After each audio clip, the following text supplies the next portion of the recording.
আগামী নির্বাচনে আপনি কাকে দেশের ক্ষমতায় দেখতে চান এবং কেন?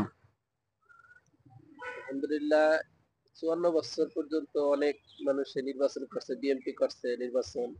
আমরা দেখছি আওয়ামী লীগ করছে দেখছি। এখন আমাদের মনে কেমন জানি কইতাছে যে একটা নতুন কোন একটা দল আসুক এবং সেটা জানি ইসলামী দল হয়। এটা ভিতরে আমাদের অনেক কাজ করতেছে। যদি ইসলামী দল আসে দেখবো যে আসলে কিভাবে আমাদের দেশটা সুন্দর করে গড়ে তুলতে পারি আমরা। এই কেন? আমি আগামী নির্বাচনে জামাত ইসলামের ক্ষমতায় দেখতে চাই। কারণ ৫৪ বছরে অনেক দল ক্ষমতায় ছিল। কোনো দল এই দেশটাকে সুন্দর এবং সুষ্ঠুভাবে পরিচালনা করতে পারে নাই।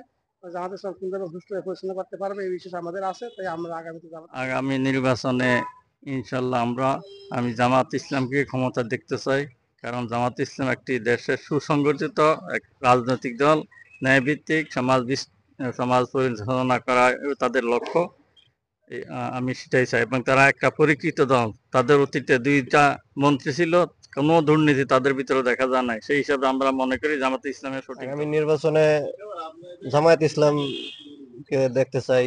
সে এখনো পর্যন্ত রাষ্ট্র পরিচালনা করছে না। এখন সামনে যদি সে পরিচালনা করে, আশা করি সে ভালোই করবে বাংলাদেশের জন্য। এটাই আমার চাওয়া। বক্তব্য। ঠিক আছে।